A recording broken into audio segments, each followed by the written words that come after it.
Okay, so continue with NA16 PPE। अगर हम देखें तो आइडियली हमारा पूरा एएस हो चुका है, राइट? पूरा एंड एएस हो चुका है। एक बार फटाफट रिवाइज कर लेते हैं एग्जैक्टली हमने क्या क्या पढ़ा है and then will switch on to the questions. Okay, so हमने अगर हम देखेंगे तो NA16 में हमने सबसे पहली चीज सीखी डेफिनेशन। डेफिनेशन में दो चीजें थी। डेफिनेशन में दो चीजें कौन सी? एक PPE और एक बेरर प्लांट। ठीक है, एक बेरर प्लांट था। अगर डेफिनेशन में देखें एकदम प्रॉपर वेज में, जस्ट 1 मिनट, अगर हम देखें तो पीपी में it was nothing but it should B tangible, it should be used for more than one period and use कहाँ होना चाहिए? It can be used for production और सप्लाई ऑफ गुड्स, रेंटल और for other admin purposes, right? Definition में। इसके बाद हमने बात किया रिकॉग्निशन में, कब रिकॉग्नाइज करना। रिकॉग्निशन क्राइटेरिया कब होता है? इट्स व्हेन टू रिकॉग्नाइज, कितने पे रिकॉर्ड करना ये बात नहीं हुई है, कब रिकॉग्नाइज करना ये बात हुई है। तो यहां पे दो पॉइंट्स थे, एक एफएबी और एक cost. Cost must be measure reliably, जब मैं उसको प्रॉपर कॉस्ट मेजर कर पाऊं, मुझे समझ में आया कि ये कॉस्ट कितना है उसका। और FAB that is future economic benefit जरूरी है, अगर ये प्रोबेबल है तो ही। ये दोनों कंडीशन सेटिस्फाई होनी चाहिए, बोथ। अगर दोनों कंडीशन सेटिस्फाई होगी तो ही मैंने रिकॉग्नाइज करना चाहिए, नहीं तो मैं इसको ऐसे बोल भी नहीं सकता, राइट? तीसरा, मेजरमेंट की बात करेंगे। अगर हम मेजरमेंट की बात करें तो मेजरमेंट पे काफी पॉइंट्स थे। मेजरमेंट पे अगर हम बात करें तो दो मेजर पॉइंट्स थे, दो मेजर पॉइंट्स। अगर हम फर्स्ट मेजर पॉइंट की बात करें तो that was initial and subsequent, right? अगर हम इनिशियल की बात करें तो ये हमेशा किस पे रहता है? At cost, at cost. लेकिन उसमें भी हमें चेक करना पड़ता है कि ये एसेट मैंने कैसे लिया है। It can be either purchased, या तो हमने परचेस किया होगा, या फिर सेल्फ कंस्ट्रक्टेड, बनाया होगा हमने, या फिर थर्ड पॉइंट किया था एक्सचेंज, हमने एक्सचेंज में लिया होगा, या फिर गवर्नमेंट ने हमको दिया होगा as a government grant, right? अगर हम परचेस की बात करें तो परचेस में क्या क्या कॉस्ट आ सकते हैं बेटा? Yes, can you please tell me purchase में क्या क्या कॉस्ट आ सकता है? तो obviously that will be the purchase price less TD, right? Purchase price less TD. Then we have material, labour, या फिर refundable, non refundable taxes. I'll be more specific, material, labor, also direct overheads जो direct attribute कर सकते हैं, right? Transit insurance, transport, ये सब था, right? इसके अंदर अगर हम दो इंपॉर्टेंट बात करें तो दो चीजें और थी। एक था टेस्टिंग, क्या टेस्टिंग का खर्चा भी लेना चाहिए? यस, तो इसमें से हम क्या करेंगे? लेस इनकम भी कर देंगे, और इनकम अगर ज्यादा भी होगी तो भी कोई प्रॉब्लम नहीं, यहीं से माइनस होगा, राइट? एंड एक और इंपॉर्टेंट पॉइंट था वॉज डीकमीशनिंग, या फिर डिमोलिशन बोलो, रिस्टोरेशन बोलो, जो भी है, राइट? डीकमीशनिंग, इसकी एंट्री भी हमने किया था, राइट? इसकी एंट्री हमने कर चुका है और हमने काफी अच्छे से देखा था कि इसको हम रिकॉर्ड कैसे करते हैं। एक normal entry it is nothing but a provision, right? लेकिन इसको हम किस पे रिकॉर्ड करते हैं?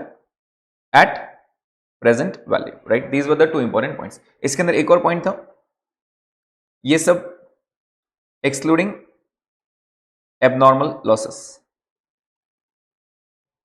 Excluding abnormal losses. एबनॉर्मल मतलब जैसे अगर हमने मटेरियल यूज किया अलग से 1 लाख रुपीज का, लेकिन उसमें 20,000 का वेस्ट हो गया, तो वो वेस्ट तो पीएनएल में जाना चाहिए, वो आपके एसेट का कॉस्ट नहीं है, राइट? लेबर भी, काम 2 महीने रोका था आपने, 2 महीने ऐसी पगार दे दी उनको, तो obviously that will not be added to the cost, right? Okay, self construct कर में अगर हम यहाँ पे इंक्लूजन की बात करें तो यहाँ पे एक्सक्लूजन की बात भी कर लेते हैं बेटा। एक्सक्लूजन में क्या क्या नहीं आता है, क्या क्या नहीं आता है? तो कहना है एडवर्टीजमेंट, जो भी प्रमोशन रहेगा, इनॉग्रेशन वगैरह, ये सब नहीं आता है, राइट? इनडायरेक्ट खर्चा नहीं आता है, इनडायरेक्ट और जनरल ओवरहेड्स नहीं आता है, ये सब नहीं आएंगे, राइट? इसके अलावा ट्रेनिंग कॉस्ट नहीं आएगा, इंस्टॉलेशन ऊपर ऐड किया बेटा हमने, इंस्टॉलेशन जरूरी है। इसके अलावा अगर आप देखोगे तो एक था वो कार पार्क वाला, अगर आपको याद होगा टेम्पररी इनकम जो हमने बोला था, टेम्पररी इनकम वहां से माइनस नहीं होगी। Temporary income is nothing but वो आपके पीएनएल में जाएगी, राइट। कार पार्क जो था one of the important point था, ये पीएनएल में जाएगा, पीएनएल क्रेडिट। इसके अलावा कार पार्क हो गया, कैश डिस्काउंट ये भी आपके पीएनएल में जाता है, राइट। आइडियली ये हमने सब एग्जाम्पल के साथ हमने देखा था, राइट। सेल्फ कंस्ट्रक्टेड में एक इंपॉर्टेंट पॉइंट था and that was interest to be added if it is QA, that is qualifying asset as per Ind AS 23। समझ में आ रहा है? अगर बोरिंग कॉस्ट रहा तो हम ऐड करेंगे, नहीं तो हम ऐड नहीं करेंगे। Borrowing cost is nothing but आपका ब्याज, राइट। ओके, एक्सचेंज में हमने 3 पॉइंट्स देखते हैं। What are the 3 points in exchange? किस पे रिकॉर्ड करना चाहिए? सबसे पहले एक्सचेंज में होता क्या है, एक वैल्यू दे रही है और एक हमारे पास एसेट आ रहा है। अगर वो एसेट आ रहा है तो एसेट हमने जो आ रहा है हमारे पास उसको कितने में रिकॉर्ड करेंगे। तो हमने क्या सीखा था? फर्स्ट कंसेप्ट क्या था? Fair value of asset given up, fair value of asset given up plus cash paid if any, plus cash paid if any. मतलब जो एसेट मैं गिव अप कर रहा हूं उसको उस पर रिकॉर्ड करेंगे। Second, fair value of asset acquired. अगर गिवन अप नहीं है तो आप एसेट एक्वायर्ड की फेयर वैल्यू पे रिकॉर्ड कर लीजिए। और third point, carrying amount of asset given up plus cash paid if any, plus cash paid if any, right. इतनी अपनी बात हुई थी। लेकिन आपको इसके अंदर मैंने एक पॉइंट ये भी बताया था कि ये जो पॉइंट है carrying amount of asset given up plus cash paid if any, खास करके कैरिंग अमाउंट, इस पे भी रिकॉर्ड कर लेते हैं। ये कंपलसरी कब बन जाता है? कंपलसरी मतलब पहले 2 स्टेप्स वैलिड नहीं रहेंगे, ये कंपलसरी रहेगा कब? When it lacks commercial substance. Now what do you mean by commercial substance? जब हम सेम एसेट एक्वायर करते हैं, सेम एसेट देके, मैंने एक एग्जांपल दिया था, आईफोन ब्लैक देके आईफोन व्हाइट ले लिया, इट इज द सेम, मतलब उससे मेरा कुछ कैश फ्लो चेंज नहीं होगा, सब नेचर वगैरह सेम थे, कुछ भी चेंज नहीं था, and therefore it lacks commercial substance. तो वो टाइम पे carrying amount of asset given up पे ही रिकॉर्ड होगा, फेयर वैल्यू चेक करनी नहीं है अगर वो कंपलसरी कमर्शियल सब्सटेंस लैक करेगा तो, राइट। और गवर्नमेंट ग्रांट यहां पे कवर नहीं होता है। गवर्नमेंट ग्रांट कहां कवर होता है? इंड एस 20 में। कहां कवर होगा? इंड एस 20 में। अच्छा मुझे एक बात बताइए, इंटरेस्ट पेमेंट ऐड होगा क्या? इंटरेस्ट पेमेंट नहीं, इसको हम डिफर्ड पेमेंट भी बोलते हैं, इसको हम डिफर्ड पेमेंट भी बोलते हैं। जैसे अगर मैंने अभी एक चीज एक्वायर किया, लेट्स से 1 करोड़ रुपीस की, लेकिन मेरे पास पैसे नहीं थे, मैंने उसको बोला मैं इंस्टॉलमेंट देता हूं, तो 1 करोड़ की जगह मुझे उसको 1 करोड़ 10 लाख रुपए देने पड़े, 10 लाख रुपए ब्याज था, वो 10 लाख रुपए ऐड नहीं होगा, राइट। 10 लाख कब ऐड करना है? जब वो सेल्फ कंस्ट्रक्टेड रहेगा। समझ में आ रहा है? तो interest cost will not be added to the cost. क्या ये पॉइंट क्लियर है? हमने इनिशियल में लिया था। सब्सिक्वेंट की अगर हम बात करें तो सब्सिक्वेंट में वापस से 2 मॉडल्स थे। सब्सिक्वेंट मतलब क्या होता है? हर बैलेंस शीट डेट पे जब हम उसको रिवैल्यू करेंगे तो उसके लिए वापस 2 मॉडल है। एक है कॉस्ट मॉडल, कॉस्ट मॉडल मतलब उसको चेंज करो ही मत, आप रिवैल्यू करना ही नहीं चाहते हो, राइट। और एक रहता है रिवैल्यूएशन मॉडल, एक रहता है रिवैल्यूएशन मॉडल, राइट। अब रिवैल्यूएशन मॉडल में हमने काफी पॉइंट्स देखे थे, हमने काफी पॉइंट्स देखे थे। पहला हमने देखा था उसकी फ्रीक्वेंसी, फ्रीक्वेंसी कैसे होनी चाहिए। तो अगर एसेट की वैल्यू बहुत ज्यादा फ्लक्चुएट हो रही है, बहुत ज्यादा, तो आप एनुअली करो हर साल, और अगर उसकी बहुत ज्यादा फ्लक्चुएट नहीं होती है तो 3 से 5 साल में करेंगे तो भी चलेगा, ठीक है। सेकंड हमने देखा था class of asset, class of asset,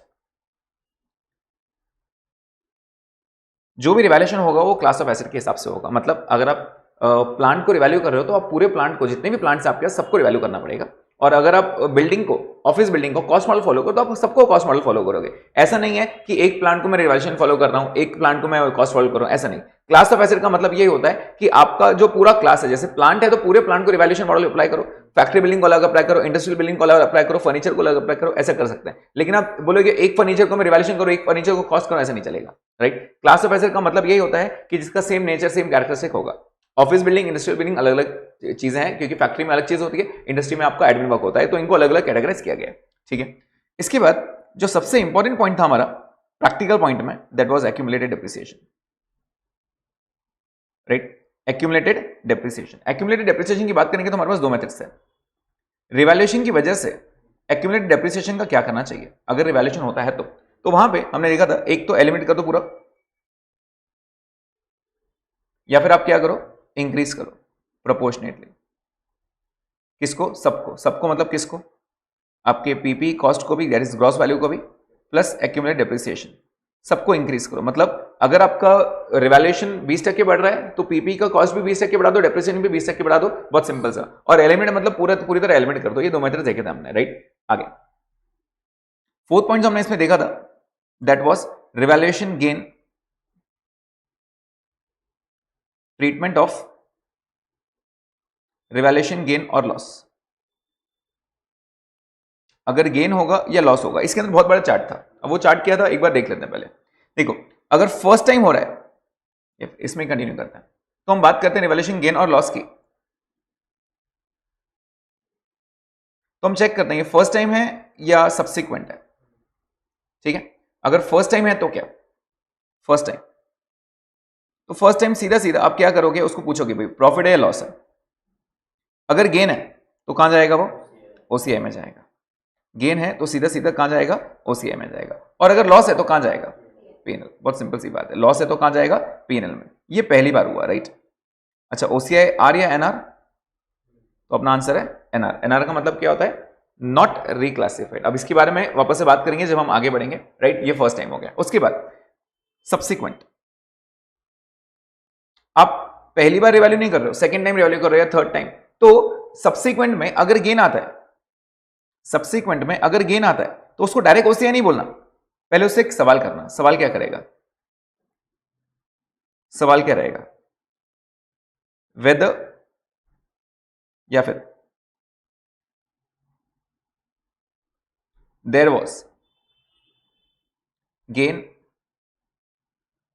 और लॉस प्रीवियस ईयर या प्रीवियस ईयर्स में, जो भी है, पहले कुछ था क्या? तो आपने जवाब दिया हाँ, yes there was a gain, yes वो गेन था। तो पहले क्या था? गेन। अभी क्या है? गेन। डाल दो ओसीआई में, कोई प्रॉब्लम नहीं है, सिंपल। लेकिन पहले गेन था, अब लॉस आ रहा है।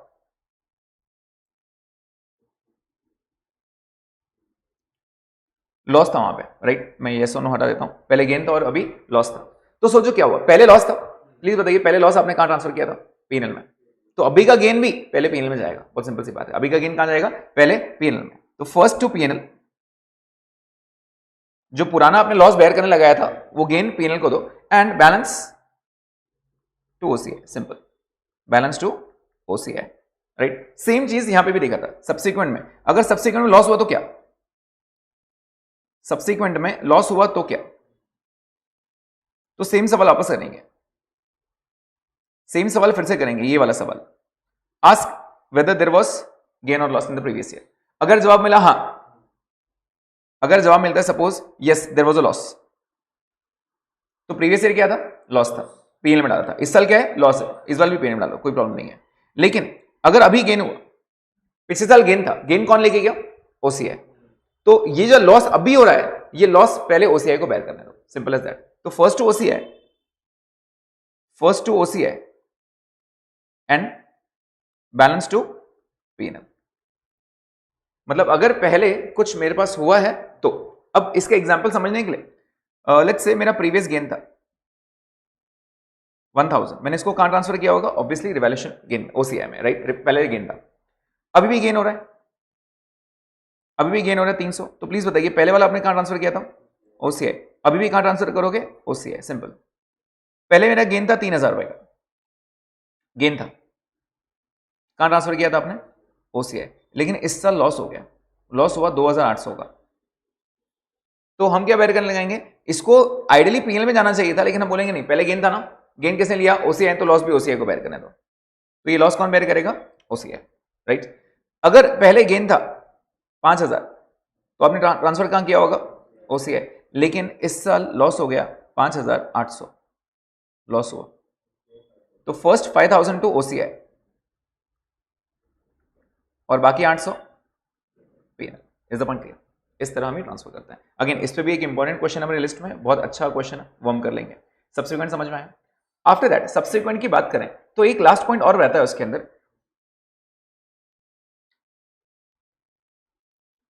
What to do of revaluation surplus. क्या करना चाहिए इसका, रिवैल्यूएशन सरप्लस का क्या करना चाहिए? बेसिकली जो रिवैल्यूएशन गेन आया अपना, रिवैल्यूएशन रिजर्व जो आया अपना, उसका क्या करना चाहिए? तो इसका आंसर है, आंसर बहुत सिंपल है, ये एनआर है बेटा। ये क्या है? एनआर। एनआर का मतलब होता है it will not be reclassified to PNL. तो अल्टीमेटली रिजर्व का करें क्या, इसको हमको ट्रांसफर करना रहता है, transfer to retained earnings directly, transfer to retained earnings directly.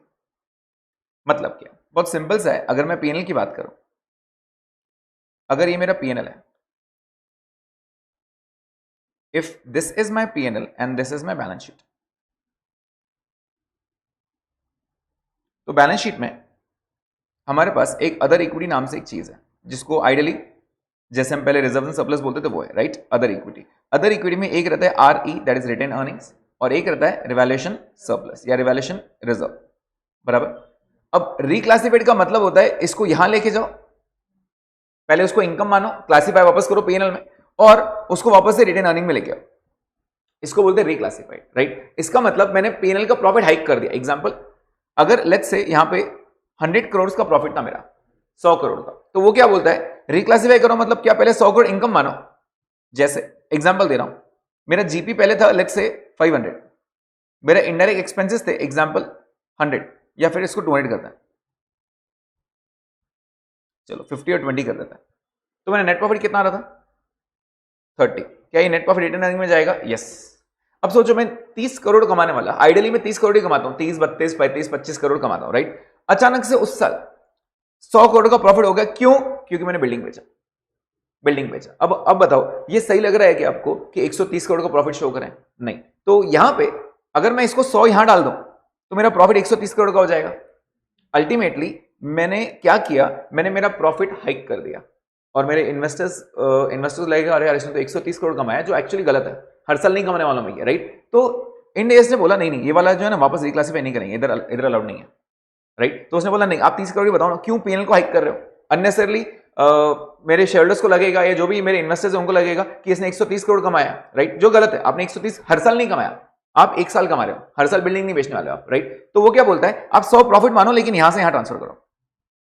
तो इंडिया 16 ने क्लियर बोल दिया, रिवैल्यूएशन सरप्लस जो रहेगा वो पीएनएल में रिक्लासिफाई नहीं होगा, it will be not reclassified to PNL. Is the point clear? तो आखिर करना क्या है, वो रिवैल्यूएशन रिजर्व को क्लोज करके रिटर्न अर्निंग में क्लोज करना है, this is the only point. तो प्लीज बताइए इसकी एंट्री क्या रहेगी, कि मैं रिवैल्यूएशन रिजर्व क्लोज कर रहा हूं, yes, reserve as a credit balance close करने के लिए debit to RE, that is retained earnings, कितना? 100। Is the point clear? तो इस तरह हम ये करना है। तो what to do of revaluation reserve, और ये कब करेंगे, व्हेन टू ट्रांसफर दिस, या तो इसको सेल कर दो आप, या तो पूरा बेच दो, या फिर एंड ऑफ लाइफ, या तो आप सेल कर दो, या फिर क्या करो, एंड ऑफ लाइफ में उसको ट्रांसफर कर दो। समझ में आ रहा है पॉइंट? इस तरह हमको करना पड़ता है। सो बेसिकली इंड एज बोलता है कि रिवैल्यूएशन रिजर्व को आप ट्रांसफर नहीं करोगे, लेकिन उसने इसके अंदर एक और पॉइंट ऐड कर दिया about the excess depreciation, about the excess depreciation. क्या ऐड किया एक्सेस डेप्रिसिएशन के बारे में? तो एक्सेस डेप्रिसिएशन पे उसने ऐड किया कि देखो, अगर अभी एक एग्जांपल से मारते हैं, अगर मेरा पीपीई का cost, let's say 1 lakh rupees है, ठीक है, और इसकी लाइफ है लेट्स से 10 ईयर्स, तो what will the first year depreciation? तो आप बोलोगे 10,000, right, 1 lakh minus 0 divide by 10, first year value कितनी आ गई? 90,000। क्या सेकंड ईयर भी 10,000 आना चाहिए? ये सेकंड ईयर भी डेप्रिसिएशन कितना आना चाहिए? 10,000। वैल्यू कितनी आ गई? 80,000। Simple as that. अब हुआ ऐसे कि मैंने इसको रिवैल्यू कर दिया, इसकी फेयर वैल्यू आ गई, फेयर वैल्यू 95,000। तो मैंने क्या करना चाहिए, कहने से ऐड कर देना चाहिए, ऐड रिवैल्यूएशन गेन कितना? 15,000। अब कितनी वैल्यू हो गई? 95। Now what will be the third year depreciation, can you please tell me? Third year dep, तो आप बोलोगे सर 95,000 माइनस 0 डिवाइडेड बाय कितने साल बाकी हैं और 8, कितना हो गया डेप्रिसिएशन?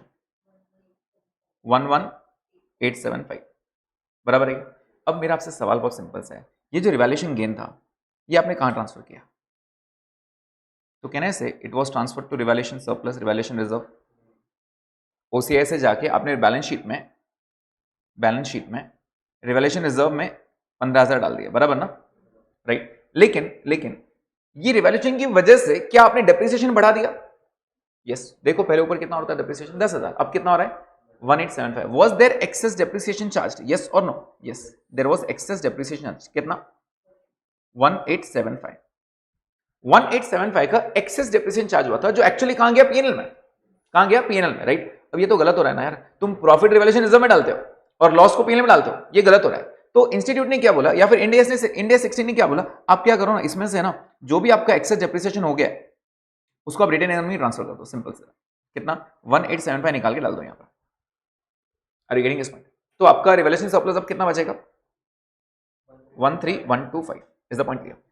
इस तरह वो ट्रीटमेंट देता है. और इसके ऊपर ये जितना भी अभी बताया ना मैंने, इसके ऊपर एक क्वेश्चन हमारे पास बहुत बढ़िया क्वेश्चन है, वो वाला करेंगे. क्या ये पॉइंट क्लियर है?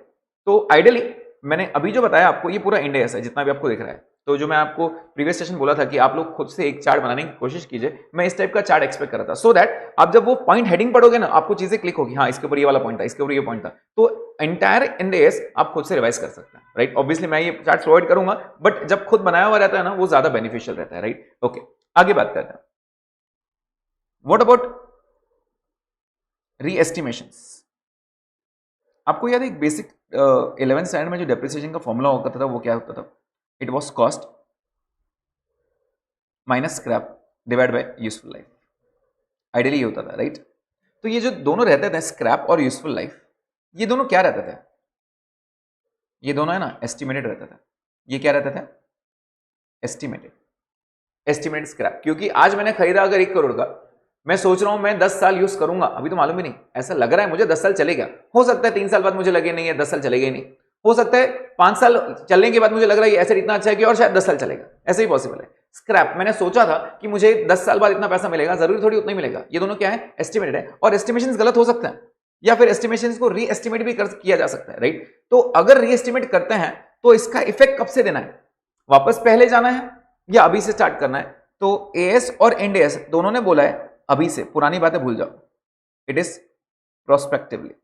प्रोस्पेक्टिव मतलब राइट फ्रॉम नाउ. रिट्रोस्पेक्टिव होता है पहले से, प्रोस्पेक्टिव होता है अभी से. मतलब पुरानी बातें भूल जाओ, जो हो गया हो गया, अभी से बात करो क्या करना है. मतलब एग्जांपल दे रहा हूं, अगर मैंने आपको कहा कि मेरा कॉस्ट 1 लाख रुपए और मैंने लाइफ सोचा था 10 साल है, कितना 10 साल, तो पहले ईयर का डेप्रिसिएशन कितना होगा? आप बोलोगे सर 10,000. बिल्कुल सही है, 10,000. वैल्यू कितनी हो गई 90. फिर से डेप्रिसिएशन आया 10 सेकंड ईयर का, कितना 10,000. वैल्यू कितनी हो गई 80. अब ये तो हो गया. इसके बाद मैंने सोचा यार एक काम करते हैं, जो लग रहा है मुझे लग नहीं रहा है ये 10 साल चलेगा, I think it will be more 5 years only. मुझे लग रहा है कि आगे और सिर्फ 5 साल चलेगा. तो आप 10 साल नहीं बोल सकते. अब आप क्या करोगे, यहां से पुराना क्वेश्चन भूल जाओगे, आप समझोगे 80,000 कॉस्ट है और 5 साल लाइफ है बस. तो थर्ड ईयर का डेप्रिसिएशन कितना रहेगा? तो it will be 80,000 minus scrap 0 divide by only 5 years. Simple as that. कितना आएगा 16,000. That's it. कितना हो जाएगा ये 64. तो अब मैंने क्या किया, मैंने पुरानी बातों पे ध्यान दिया क्या? अरे यार सर अभी तो 16 हो गया, पहले भी 16 करना चाहिए था. ऐसा नहीं, जो पहले हो गया उसको कुछ नहीं कर सकते. रिट्रोस्पेक्टिव नहीं करना, इट इज प्रोस्पेक्टिव. अभी से पुरानी बातें भूल जाओ. यही पॉइंट क्लियर है? अब जरूरी नहीं है हमेशा कि रीएस्टिमेशन हमेशा लाइफ में रहेगा. Revaluation can be in scrap value also. जैसे फॉर एग्जाम्पल मैंने सोचा कि आगे सिर्फ ये 5 साल चलेगा, लेकिन इसके बाद स्क्रैप भी मिलेगा, आगे सिर्फ मोर 5 years चलेगा और मुझे ना 5,000 रुपए स्क्रैप भी मिलेगा इसका 5,000. Just 1 minute.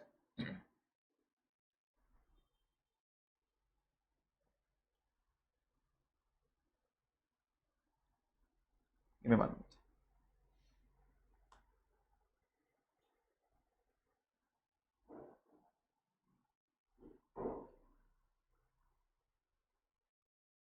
Yes. So I'll be getting 5,000 scrap also. तो क्या होगा इसका answer? 8,000 minus 5,000 divide by 5 years. कितना 15,000 which will give me 65,000. Is the point. मतलब यहां से आगे 15,000 डिप्रिसिएट करो, लॉजिक यही बोलता है, राइट? मतलब एस्टिमेशन किस में भी हो सकते हैं. अच्छा क्या ये चेंज हो सकता है क्या? 80,000 स्क्रैप आ गया, ऑब्वियसली ये 80,000 को चेंज करने रिवैल्यूएशन होता है. क्या रिवैल्यूएशन अपवर्ड हो सकता है? यस. रिवैल्यूएशन डाउनवर्ड हो सकता है? यस बिल्कुल हो सकता है. अगर अपवर्ड रहा तो कहां जाएगा? Revaluation surplus OCI. अगर लॉस रहा तो पीएनएल. और सब्सिक्वेंट वापस से रहा तो चेक करेंगे पहले क्या था.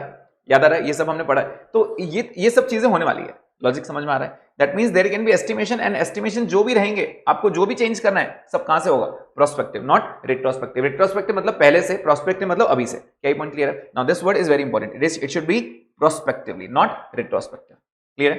अब अगर आपने जो मैंने शीट आप लोगों को शेयर किया था उसमें अगर आप देखोगे पहले पहले जो क्वेश्चन है ना वो स्टार्टिंग में रीएस्टिमेशन के हैं, जो बहुत सिंपल से क्वेश्चन हैं। हम फटाफट करना शुरू करते हैं रीएस्टिमेशन के क्वेश्चन। आइडियली इंड एएस मैंने आपको पूरा समझा दिया, राइट? जितने भी पॉइंट्स हो सकते थे। अब प्रैक्टिस क्वेश्चंस में जो मेजॉरिटी क्वेश्चंस आते हैं वो आपको कैसे आएंगे?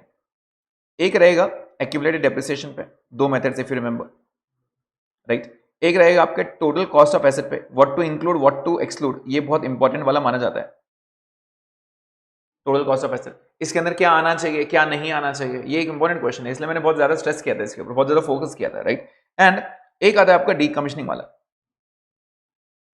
डीकमीशनिंग वाला कि उसको ट्रीटमेंट कैसे करना है। तो आइडियली ये तीन क्वेश्चंस इंपॉर्टेंट माने जाते हैं, तो जिसपे although very not very important but एक रीएस्टिमेशन का भी क्वेश्चन है, ठीक है? तो तीन चार क्वेश्चंस हैं वो हम एक बार देख लेते हैं। चलिए स्टार्ट करते हैं हमारे क्वेश्चंस के साथ।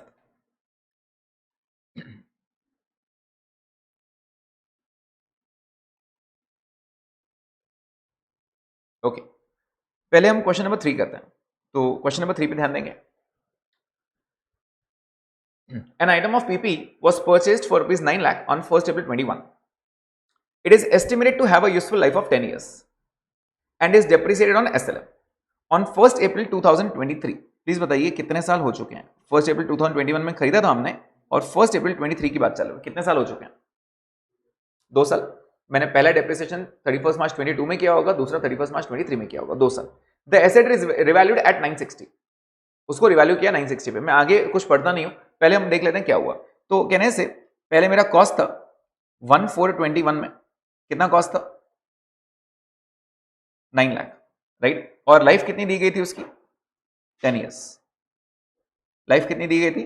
10 ईयर्स। अब वो 23 की बात कर रहा है, कहने से 2 साल डेप्रिसिएट कर चुका है।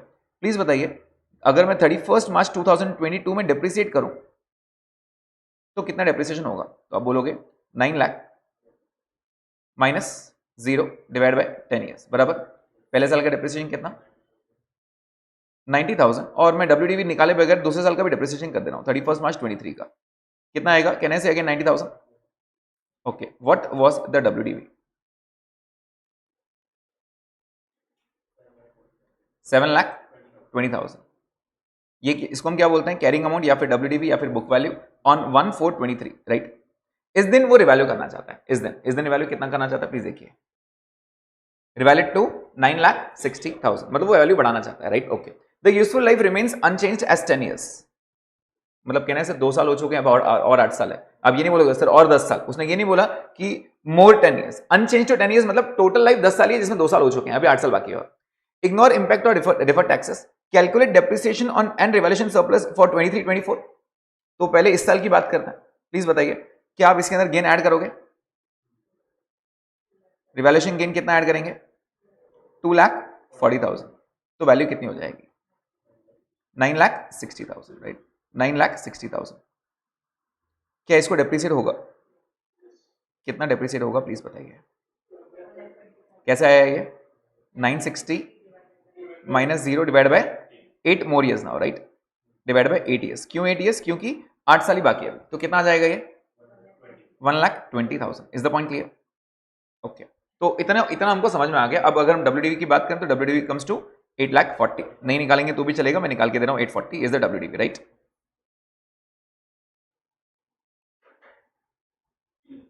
ओके अब बात करते हैं ये जो रिवैल्यूएशन गेन आया, प्लीज बताइए रिवैल्यूएशन गेन आपने कहां ट्रांसफर किया होगा? OCI कहने से it will next be transfer to revaluation surplus account या फिर revaluation reserve account. Revaluation reserve कितना? 2,40,000। Okay do you have the excess depreciation वाला concept? Excess depreciation, the answer is yes. हमने अभी भी देखा पहले कितना डेप्रिसिएट करते थे आप? 90, और अब रिवैल्यूएशन की वजह से कितना कर रहे हो? 120। क्या मैं ज्यादा डेप्रिसिएट कर रहा हूं? तो क्या मेरे पास एक ऑप्शन है, ऑप्शन नॉट कंपल्सरी, अगर आप चाहो तो कर सकते हो, तो क्या मैं एक्सेस डेप्रिसिएशन भी रिजर्व में ट्रांसफर कर सकता हूं? The answer is yes. So basically होगा क्या, इसमें से आप एक्सेस डेप्रिसिएशन ट्रांसफर करोगे, एक्सेस डेब्ट transfer to what, transfer to what, transfer to retained earnings, transfer to retained earnings. कितना ट्रांसफर कर सकते हो आप? 30,000। 30,000 कैसे है, समझ में आया सबको? तो फाइनली आपका रिवैल्यूएशन सरप्लस का बैलेंस कितना बचेगा? 2,10,000। Revaluation reserve balance will be 2,10,000 जो आप शो करोगे आपकी बैलेंस शीट में। Is the point clear everyone? This is what the institute aspects. मतलब वो चाहती है कि आप उसको आंसर्स बताओ कि अभी बैलेंस कितना रहेगा। अच्छा मुझे एक बात बताओ, ये कंपलसरी था क्या 30,000? नहीं, this was only optional. Company चाहे तो कर सकती है, नहीं चाहे तो छोड़ सकती है, कोई प्रॉब्लम नहीं है। Is the point clear? तो यहां पे उन्होंने क्या बोला था क्वेश्चन में, प्लीज ध्यान दीजिए। Also compute the excess depreciation and its treatment assuming the company opted to transfer, opted option था, to transfer excess depreciation to retained earnings। तो हमने बता दिया कि अगर वो ट्रांसफर करेगा तो इससे फर्क क्या पड़ेगा कि मेरा रिवैल्यूएशन रिजर्व जो रहेगा वो 2,10,000 आ जाएगा। समझ में आया सबको ये? यस। अब इसके अंदर मेरी बात सुनो आगे। अभी मेरे रिवैल्यूएशन सरप्लस में कितना बैलेंस पड़ा है? 2,10,000। मतलब ये गेन है मेरा, राइट? क्या फ्यूचर ईयर में लॉसेस हो सकता है? मतलब मैं रिवैल्यूएशन डाउनवर्ड कर सकता हूं क्या? अब प्लीज ध्यान देना, मैं फ्यूचर ईयर में लॉस कर रहा हूं। 3 साल हो चुके हैं ना, 3 साल। In the fourth year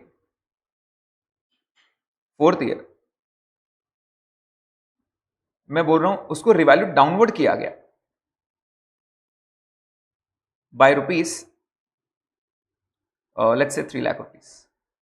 5, 10, just give me 1 minute. 35, 42, 49, 56, मुझे 56 चाहिए, तो 2,20,000 से कम कर रहा हूं। चलो ठीक है, 3 लाख ही रहने दो, पॉइंट में आंसर है तो कुछ प्रॉब्लम नहीं है। मैंने कितने से वैल्यू किया? 3 लाख से डाउनवर्ड किया। डाउनवर्ड मतलब कहने से कम किया। प्लीज बताइए, अगर रिवैल्यू डाउनवर्ड करूंगा, डाउनवर्ड, तो ये लॉस कौन बेयर करेगा? लॉस हो रहा है ना, तो लॉस कौन बेयर करेगा? मेरे आपसे सिंपल सा सवाल है। रिवैल्यूएशन लॉस ओसीए पूरा 3 लाख, 2,10,000। मेरे पास है ही 2,10,000 ना बेटा, समझ में आ रहा है? तो आपको याद आ रहा है सब्सिक्वेंट गेन्स या सब्सिक्वेंट लॉसेस, पहले कितना बाकी है वो ओसीआई को बेयर करने दो या रिवैल्यूएशन सरप्लस को बेयर करने दो, और बाकी का जो बैलेंस रहेगा वो पीएल में जाएगा। Is the point clear, right? तो यहां पे अगर डाउनवर्ड भी होता है, डाउनवर्ड अगर मैं डाउनवर्ड करता हूं फ्यूचर ईयर्स में, जो हम रिवैल्यूएशन बोलते हैं, revaluation in the previous year and subsequent revaluation downward था, तो पहले क्या था? पहले वो चेक करो, पहले प्रॉफिट था। समझ में आ रहा है? पहले क्या था? प्रॉफिट था। तो डाउनवर्ड अगर होता है तो डाउनवर्ड कितना होगा? 3 लाख, राइट? अब वैल्यू कितनी हो गई? 5,40,000। बता सकते हो इस साल का डिप्रेसिंग कितना रहेगा? तो आप बोलोगे 5,40,000 माइनस 0 कहने से अब लाइफ 7 साल बाकी। और कितना? 142। Is the point clear? एक तो ये होगा, दूसरा वो जो रिवैल्यूएशन लॉस था 3 लाख का, पहले कौन बेयर करेगा?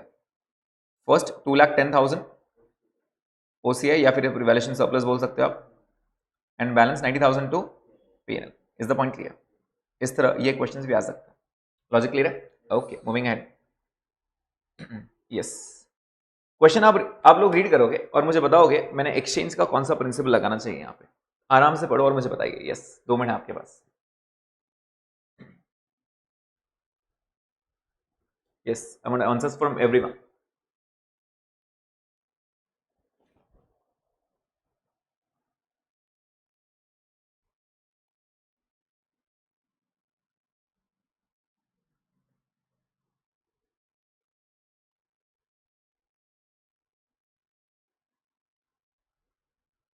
क्वेश्चन पढ़ के मुझे सिर्फ बताओ कौन सा प्रिंसिपल लगाएंगे, कौन सा preference, first preference, second preference या third preference? Jyoti please repeat. Third preference. Why third? Yes, same asset है बेटा, आपको समझ में आ रहा है क्या? सेम एसेट है, so it lacks commercial substance. Are you getting this point? This was the important point. यहाँ पे फेयर वैल्यू काम नहीं आएगा, फेयर वैल्यू तो सिर्फ कंफ्यूज करने दिया है। आपको समझ में आना चाहिए, एक गोडाउन दिया है, दूसरा गोडाउन लिया है, समझ में आ रहा है? सेम एरिया में, तो मैं उसको डिफरेंशिएट नहीं कर सकता। तो अगर ऐसा है तो it lacks commercial substance and the new asset should be recorded at what? At carrying amount of asset given up. अब what is the carrying amount? अच्छे से देखो आप, 1 लाख, तो हुआ क्या, आप अच्छे समझो पहले। अगर हम मिस्टर ए हैं तो हम एक एसेट एक्वायर कर रहे हैं, एसेट एक्वायर कर रहे हैं, राइट, जिसकी फेयर वैल्यू कितनी दी हुई है, 1,20,000 दिया है ना,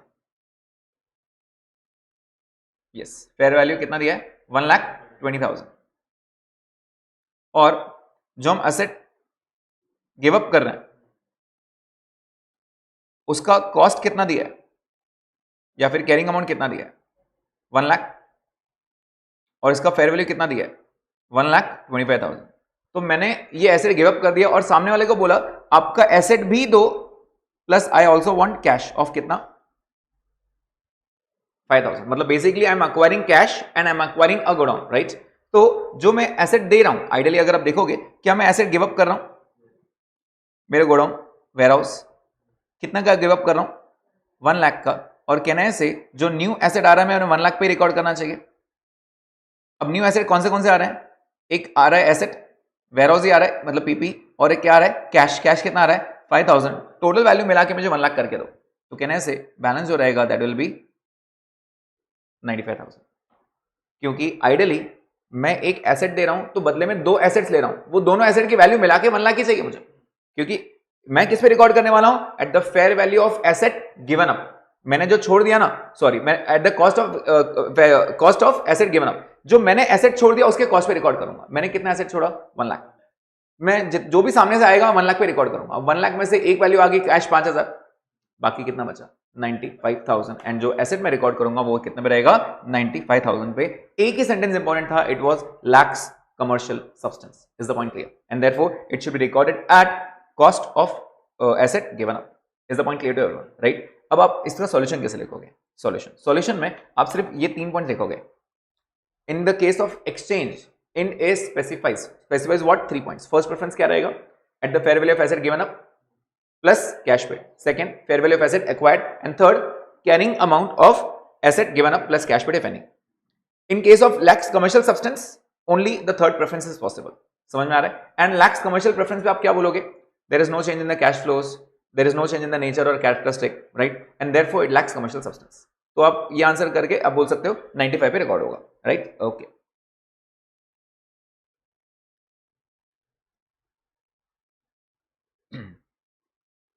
कम डाउन टू क्वेश्चन नंबर 6। इसका आंसर आप लोग दोगे, अच्छे से रीड करो।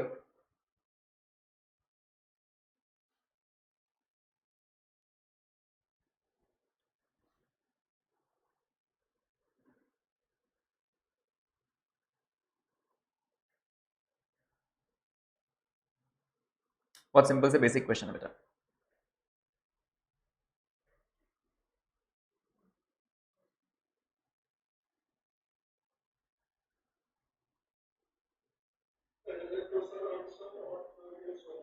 ओके,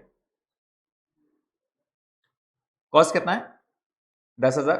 लाइफ कितनी है, 10 साल, और स्क्रैप कितना है, 2,000। आफ्टर 2 ईयर्स बोल रहा है, मतलब पहले 2 साल तो ऐसे चलने दो। तो कॉस्ट कितना था, 10,000, राइट, 10,000। इसमें से फर्स्ट ईयर का डेप्रिसिएशन जो रहेगा वो कैसे निकालेंगे, 10,000 माइनस 2,000 डिवाइड बाय 10 ईयर्स, बराबर, विच कम्स टू 800। पहले साल का भी दूसरे साल का सेम 800, राइट। तो आपकी वैल्यू कितनी हो गई,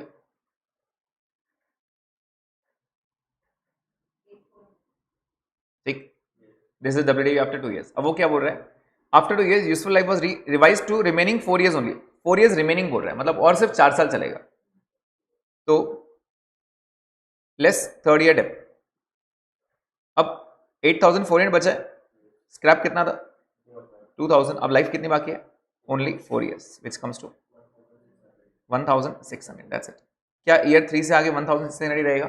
कब तक 1,600 रहेगा, जब तक मैं वापस से रिवैल्यू नहीं कर लेता, या वापस से कुछ रीएस्टिमेट नहीं होता है। समझ में आ रहा है? कितना हो जाएगा ये, 6,800। Is the point clear? तो उन्होंने आपको ये बोला था what is the year 1, year 2 and year 3 depreciation. तो आपके सामने है ईयर 3। रूल समझ में आ रहा है? ये रीएस्टिमेट था, इट वाज प्रोस्पेक्टिव। पहले का भूल जाना है, पहले का जो हो गया, अभी से चेंज करना है। Easy? Okay, so this was the solution. I hope ये समझ में आ रहा है सबको। प्रेजेंट में आप ऐसे कर सकते हो, लास्ट में एक सेंटेंस लिख सकते हो, the first year depreciation was 800, second year 800 and third year 1600. Okay, question number 7 आपके सामने है, आप लोग ट्राई करोगे अभी. डेट्स पे फोकस करना.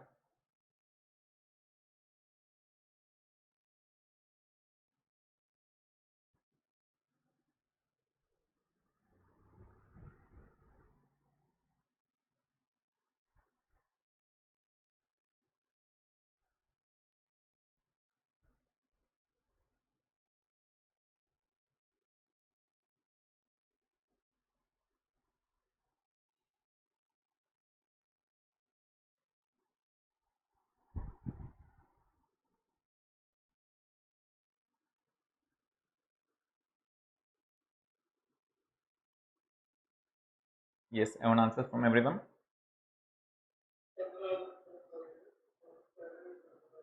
Okay. Others, please take.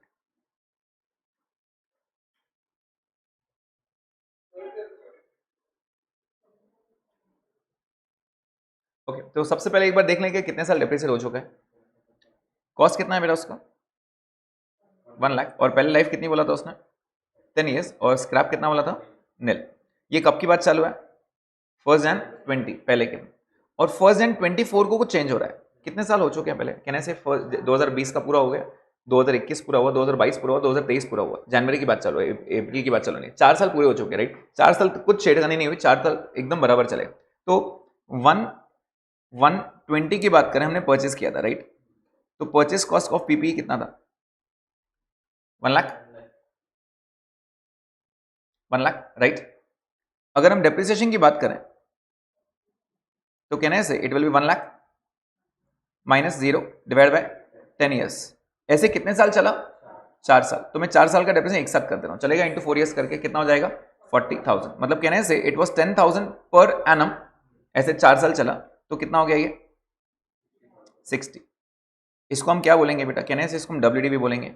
कब की? 1124 की. 4 साल डेप्रिसिएशन हो चुका है, राइट. इसके बाद उसने क्या बोला? और कितना चलेगा? और 4 साल ही चलेगा. Will be probable only for further 4 years. तो कहने से यहां से आगे चेंज होगा. तो what will B depreciation for 5th year? Depreciation for 5th year.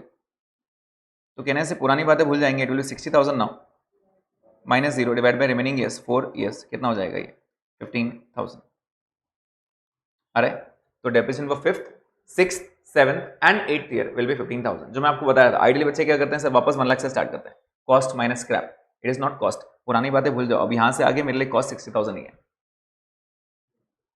अरे बोलो. नहीं, रिमेनिंग 4 ईयर्स ओनली. मतलब वो क्या बोल रहा है? Remaining 4 years. उसने क्लियर बोल दिया. It decides that the asset will probably be useful for further 4 years only. आगे से मैं और 4 साल यूज कर पाऊंगा. यहां से मैं 4 साल बाद होने के बाद मैं बोलूंगा और 4 साल ही चलेगा. जबकि आइडियली कितने साल चलना चाहिए था? और 6 साल चलना चाहिए था. बराबर. मैंने 4 साल यूज कर दिया. टोटल लाइफ मैंने स्टार्टिंग में कितना सोचा था? 10 साल. 4 साल यूज करने के बाद वो बोलते हैं ना, असलियत सामने आ जाती है. लग नहीं रहा और चलेगा 6 साल. अब 4 साल ही चलेगा. तो मैं और डेप्रिसिएशन 4 साल ही करूंगा. अरे समझ में? So this is reestimation. Point clear है? Okay. Can I also change the method? पहले आरबीएम सोचा था, अब एसएलएम कर रहे हैं. या पहले एसएलएम सोचा था, अब आरबीएम कर रहे हैं. क्या चेंज अलाउड है? The answer is yes. Indians बोलता है मेथड भी चेंज कर सकते हैं. अगर अगर क्यों, कब चेंज कर सकते हैं? अगर कोई लॉ बोलता है आपको, इफ द लॉ सेज कि you have to change the method, right, तो आपको चेंज करना पड़ेगा. अगर कोई भी इंड एस आपको बोलता है कि इस इंड एस के हिसाब से नहीं, आपको एसएलएम नहीं, आपको आरबीएम करना पड़ेगा, तो आपको चेंज करना पड़ेगा. या फिर थर्ड पॉइंट ऑप्शन है, if the management feel so. अगर मैनेजमेंट को लगता है कि एसएलएम से आरबीएम या आरबीएम से एसएलएम ज्यादा अच्छे से प्रेजेंट कर रहे हैं मेरे फाइनेंशियल स्टेटमेंट्स, तो वो भी चेंज कर सकता है. मतलब इन शॉर्ट, मैनेजमेंट चाहे तो चेंज कर सकता है मैटर, राइट. तो अगर वैसे चेंज कर रहा है तो क्या? क्वेश्चन नंबर 8 आपके लिए होमवर्क रहेगा. क्वेश्चन नंबर 9 पे फोकस करते हैं. An entity acquired an asset 3 years ago at a cost of 5 million. बेटा 1 million मतलब 10 लाख. मतलब ये हो गया 5 into 10 lakh will give me 50 lakhs. आगे, the depreciation method adopted for the asset was 10% RBM, right? At the end of year 3, मतलब कहने से 3 साल होने के बाद उसने कुछ चेंज किया. तो पहले 3 साल देख लेते हैं क्या हुआ. मैंने परचेस किया. परचेस कितने में किया? 50 लाख रुपीस में. और पहले साल का डेप्रिसिएशन कितना था? 10%. मतलब कितना? तो आप बोलोगे 5 lakh. What is the WDV? 45। अब डेप्रिसिएशन 50 पे लगेगा या 45 पे लगेगा? 45 पे। सेकेंड ईयर डेप कितना आएगा प्लीज बताइए? 4,50,000। वैल्यू कितनी हो गई? 40,50,000 माइनस थर्ड ईयर डेप्रिसिएशन 4,05,000, मेरी वैल्यू हो गई 36,45,000। तो यहां तक तो उसने बोला, यहां तक मैं पहुंच गया इजीली, ठीक है, यहां तक मैं पहुंच गया। आगे वो क्या बोल रहा है, क्वेश्चन पढ़ते हैं। At the end of year 3, मतलब 3 साल पूरे हो गए, आगे बोल रहे हैं the entity estimates that the remaining useful life of the asset is 8 years। Remaining बोला है मतलब आगे और 8 साल चलेगा। And determines to adopt straight line method from that date so as to reflect the revise estimate pattern of the recovery of economic benefits. वो clearly बोल रहा है कि अब यहां से आगे मैं SLM फॉलो करना चाहता हूं। तो मैंने आपको जैसे बोला पुरानी बातें भूल जाओ, मेरे लिए क्वेश्चन यहां से स्टार्ट होगा। तो what will be the 4th year depreciation? तो कैन आई से it will B 36,45,000 minus 0 divide bye 8 years। Please बताइए कितना आ रहा है? 455,625। Is the point clear? तो जो चल रहा है उसको चलने दो जैसे चल रहा है, जब चेंज होगा सिर्फ उसी साल में चेंज करना और वहां से आगे बढ़ते जाना। Is the point clear everyone? Right, please बताइए इसके अंदर कितना एक्सेस डेप्रिसिएशन हुआ?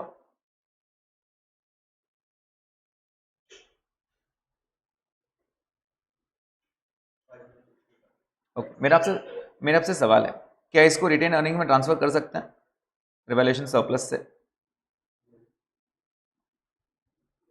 पॉसिबल था जब मेरे पास रिवैल्यूएशन सरप्लस होता।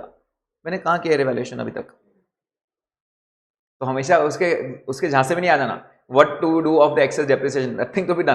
क्यों? क्योंकि रिवैल्यूएशन सरप्लस ही नहीं है। हाँ, रिवैल्यूएशन सरप्लस दो तुम मुझे, मैं आपको एक्सेस डेप्रिसिएशन ट्रांसफर करने का मौका दूंगा। तुम सरप्लस ही नहीं दोगे, आप बोलोगे ट्रांसफर करो, किसमें ट्रांसफर करो? रहना भी तो चाहिए ना आपके पास। समझ में आ रहा है? तो हमेशा ऐसा नहीं रहेगा कि हर बार डेप्रिसिएशन चार्ज करके रिटर्न अर्निंग में ट्रांसफर करो। You should have revaluation surplus also, only at that time you can transfer, right? Okay, next 9 समझ में आया? अब जो मैं बता रहा था ना, इसको हम इंपॉर्टेंट वाला क्वेश्चन मार्क करेंगे। क्वेश्चन नंबर 10 आप लोगों को सॉल्व भी करना है मेरे साथ, ठीक है? क्वेश्चन नंबर 10 अब तक तो मैं ओरली बता रहा था, आपने लिखा होगा नहीं लिखा होगा कोई प्रॉब्लम नहीं है। जैसे मैंने आपको बताया था हैंड रिटन सॉल्यूशन भी मैं प्रोवाइड करने वाला हूं आपको, तो आप एक बार उसको भी गो थ्रू कर सकते हैं। Question number 10 is one of the important, in fact इसको आप LDR मार्क कर सकते हो, उसको बोलते हैं लास्ट डे रिविजन वाला क्वेश्चन, ठीक है? तो ये क्वेश्चन आपकी रिविजन लिस्ट में रहना चाहिए। तो मैं रीड कर रहा हूं, प्लीज ध्यान दीजिए। Heaven Limited had purchased a machinery on 1/4/21 for ₹30 lakh, which is reflected in the books at return on value of 1750 on 1/4/26। आप मुझे बता सकते हो कितने साल बीत चुके हैं? 5 साल। तो वो क्या बोल रहा है, आपने खरीदा कितने में था, परचेस कितने में किया था? 30, और अभी वो बुक्स में कितना दिख रहा है? 17,50,000। बराबर है क्या? मुझे बताइए जल्दी से, कितना डेप्रिसिएट हुआ है? 12,50,000। आप मुझे बता सकते हो उसने क्या लाइफ पकड़ के इतना डेप्रिसिएट किया होगा? मुझे लाइफ चाहिए, think of it.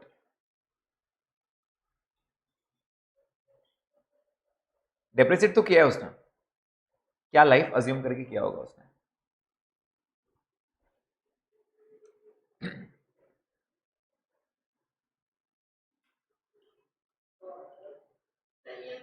Twelve years. Okay, the answer is 12 years। अच्छे से समझ लेते हैं बेटा। 30 लाख आपकी अभी की वैल्यू कितनी आ रही है? 17,50,000, राइट? मतलब आपने डेप्रिसिएट कितना किया है प्लीज बताइए। कैन आई से depreciation for 5 years will be 12,50,000, तब जाके आपकी वैल्यू आ रही है 17,50,000, बराबर ना? यू ओनली थिंक ये जो 5 साल है, कहने से ये डेप्रिसिएशन 5 साल का है, मतलब पर ईयर डेप्रिसिएशन कितना होगा पर ईयर? तो आप बोलोगे सर 2,50,000, बराबर? ये 5 साल का डेप्रिसिएशन है, क्या ये डेप्रिसिएशन होना बाकी है? तो अगर 2,50,000 करूंगा तो कहने से 7 साल बाकी है इसको, और 2,50,000 into 7 will give me 79,50। In short उससे डिवाइड किया मैंने। अब अगर आपको समझ में आया तो हुआ क्या, 30 लाख कॉस्ट ऑफ एसेट था, स्क्रैप दिया नहीं इसलिए 0, और मैं डिवाइड बाय 12 किया होगा। 12 करके आपका आंसर बराबर 2,50,000 आ रहा है क्या? चेक करो। यस, ये बराबर 2,50,000 आ रहा है। Is the point clear? That means उसने लाइफ 12 साल पकड़ा होगा, जिसमें से 5 साल वो डेप्रिसिएट कर चुका है, इसका मतलब 7 साल और डेप्रिसिएट करना बाकी है। क्या ये पॉइंट क्लियर है पहला? तो ये पहला 12 कैसे है ये समझ में आया क्या? राइट, मैंने क्या किया, पहले ये 5 साल के डेप्रिसिएशन निकाल लिया। 5 साल के डेप्रिसिएशन 12,50,000, मतलब 1 साल के डेप्रिसिएशन कितना हो गया? 2,50,000। तो बस मैंने ऐसे ही निकाला सीधा सीधा, 30 lakh minus 0 divide by I don't know x is equal to 2,50,000। अब ये x सॉल्व करो, आपको आ जाएगा आंसर 12। समझ में आ रहा है? सो बेसिकली 12 साल आपने लाइफ निकाल लिया। चलो यहां तक पहुंच गए अपन। आगे वो क्या बोल रहे हैं? The company has estimated an upward revaluation of 10% on 1/4/26। अब मैं यहां तक आ रहा हूं। क्या मैं 1/4/21 से स्टार्ट किया था? मैंने कितने में स्टार्ट किया था? मैंने 30 लाख पे। उसके बाद मैंने 5 साल डिप्रिसिएट किया, 5 ईयर्स, कितना? 12,50,000। वैल्यू कितनी हो गई? 17,50,000। और ये मेरी WDV आज की है। कब की WDV है ये? 1/4/26 की। यहां तक पॉइंट समझ में आया? वो यहां से 10% रिवैल्यूएशन गेन बुक करना चाहता है, एड रिवैल्यूएशन सरप्लस। प्लीज बताइए 10% कितना होता है? तो आप बोलोगे 1,75,000। बराबर है क्या? रिवैल्यूएशन गेन बुक किया ना हमने, कितने वैल्यू हो गई अभी? 19,25,000। यहां तक पॉइंट समझ में आया क्या? प्लीज बताइए ये 175 कहां ट्रांसफर होगा? तो कहने से ये मेरे बैलेंस शीट में अदर इक्विटी में रिवैल्यूएशन सरप्लस नाम से आएगा। कितना? 1,75,000। ये पॉइंट समझ में आया क्या सबको? ओके फाइन, इतनी बात समझ में आ गई। 2,50,000 पर डेप्रिसिएशन था। आगे बात करते हैं। Heaven Limited availed the option by Ind AS of transferring some of the surplus of the asset is used by an enterprise। जल्दी बताइए ये क्या ऑप्शन था? What is that option available? Transferring some of the surplus। Surplus transfer कर सकते हो, कब transfer कर सकते हो प्लीज बताइए? Excess depreciation. अगर मैं ज्यादा डेप्रिसिएट करूं अभी, तो क्या इसमें से अलाउड है यहां पे रिटेन अर्निंग में ट्रांसफर करना? यस, अगर एक्सेस हुआ तो। ओके फाइन, आगे बात करते हैं। तो उसने क्लियर बोला अवेल द ऑप्शन। आपको समझ में आ रहा है? अवेल द ऑप्शन का मतलब होता है उसके पास ऑप्शन था तो उसने ऑप्शन अवेल किया, इट वाज नॉट कंपलसरी। आगे ऑन 1/4/28, और कितने साल बाद बोल रहा है बेटा वो? जल्दी बताइए। और 2 साल, मतलब कहने से 2 साल हमारी ये सिचुएशन थी। प्लीज बताइए what is the depreciation for 6th year? 5 साल हो चुके हैं। 31 मार्च 27 में अगर हम डेप्रिसिएशन की बात करें तो कितना करोगे? कहने से it will B 19,25,000 minus 0 divide bye 7 more years. अब 7 साल बाकी हैं, बताइए जल्दी से कितना? 2,75,000। प्लीज टेल मी कितना एक्स्ट्रा डेप्रिसिएशन हो रहा है? Is it 25,000? यस। तो अब बताइए आपका रिवैल्यूएशन सरप्लस जो था पहले कितना था? 1,75,000। क्या इसमें से आप एक्सेस डेप्रिसिएशन ट्रांसफर करोगे? कितना? 25, राइट? ओके। क्या अगले साल भी सेम डेप्रिसिएशन आने वाला है? कितना? 2,75,000 बराबर। अब बताइए 270 माइनस करने के बाद आपकी वैल्यू कितनी होगी? कितना? 13,75,000। ये इसको हम कब की WDV बोलेंगे? 1/4/28 की। इस दिन उसने कुछ फिर से चेंज किया। क्या मैं 2 बार डेप्रिसिएट कर चुका हूं बेटा? प्लीज बताइए। एक्सेस ट्रांसफर कितना किया होगा मैंने? 25,000। प्लीज बताइए अब मेरे पास बैलेंस कितना पड़ा है? 125। क्या यहां तक समझ में आई बात है? मैंने आधा क्वेश्चन रीड किया आपको समझा के कि हम यहां तक पहुंच चुके हैं। सबको समझ में आ रहा है? I had the option of transferring 25,000 to retained earning out of the valuation surplus, जो मैंने किया। Okay fine. अब देखो ट्विस्ट क्या हो रहा है। On 1/4/28, the machinery was revalued downward by 15%, and the company also re-estimated the machinery's life to be 8 years। वो क्या बोल रहा है? और कितने साल चलेगी? 8। बताइए अब क्या करना चाहिए? अब आप ये तो नहीं बोल सकते ना सर 8 साल तो हो चुके हैं। यहां से आगे 8 साल बोल रहा है वो। समझ में आ रहा है? प्लीज बताइए। सबसे पहले डाउनवर्ड करो। डाउनवर्ड कितना आएगा? 15%। कितना आ रहा है 15%? 2,06,250। अब वैल्यू कितनी होगी? 11,750। अब मेरा आपसे सवाल है, ये जो आपका डाउनवर्ड आया, डाउनवर्ड आइडियली हम सीधा रिवैल्यूएशन सीधा हम पीएल में जाते हैं ना, तो पूरा पीएल में जाना चाहिए क्या? नहीं, फर्स्ट ओसी अपना गेन बाकी है ना, कहने से वो 2,06,250 का फर्स्ट 1,25,000 1,25,000 ना बेटा, 50 में ऑलरेडी ट्रांसफर कर चुका, मेरे पास बैलेंस 125 ही है। तो ये हम कहां से ट्रांसफर करेंगे? ओसीएस है, और जो बैलेंस रहेगा वो पीएल में जाएगा। समझ में आ रहा है क्या? कितना? 81,250। ये पॉइंट समझ में आया क्या? एकदम अच्छे से, राइट। अब बताओ मेरे पास कोई रिवैल्यूएशन गेन पड़ा है क्या अभी?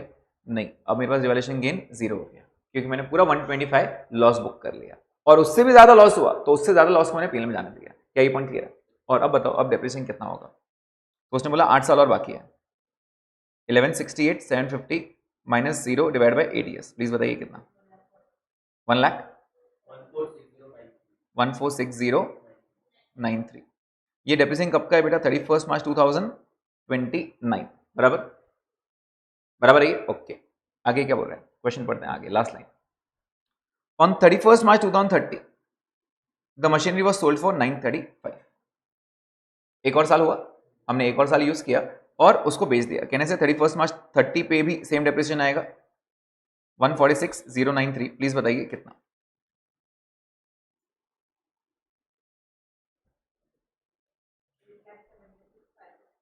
3 लाख, सॉरी 8 लाख। अरे इसको अगर मैं 935 में बेच दूं तो प्रॉफिट होगा या लॉस होगा? प्लीज बताइए। प्रॉफिट होगा, कितना? 35 and 23, 58,436। Are you getting this point? This was the answer. Logic समझ में आया, राइट? तो पहले क्या हुआ? पहले रिवैल्यूएशन हुआ, मैंने 30 लाख से स्टार्ट किया। 30 लाख में पहले क्या किया? मैंने 5 साल का डेप्रिसिएशन बुक किया, राइट? यस, आप लोग लिख सकते हैं ये। And this probably was the last question. सिर्फ 1 मिनट देना मुझे। आपका आज का होमवर्क रहेगा, क्वेश्चन नंबर 11 तक सारे क्वेश्चंस हो जाने चाहिए। अगर कुछ पेंडिंग है ऊपर 1-2 क्वेश्चंस, तो क्वेश्चन 11 तक सारे क्वेश्चंस हो जाने चाहिए, ठीक है? अच्छे से रीड करना और गो थ्रू करना। अब इसमें कुछ नहीं समझ में आया तो बताना, वैसे मैंने इसका प्रेजेंटेशन आपके हैंड एंड सॉल्यूशन में डाल दिया है, तो आप लोग अभी लिख भी सकते हैं, right? And that will be all for today. कोई क्वेरी तो प्लीज बताइए बेटा। Yes, online students. Yes Rohit.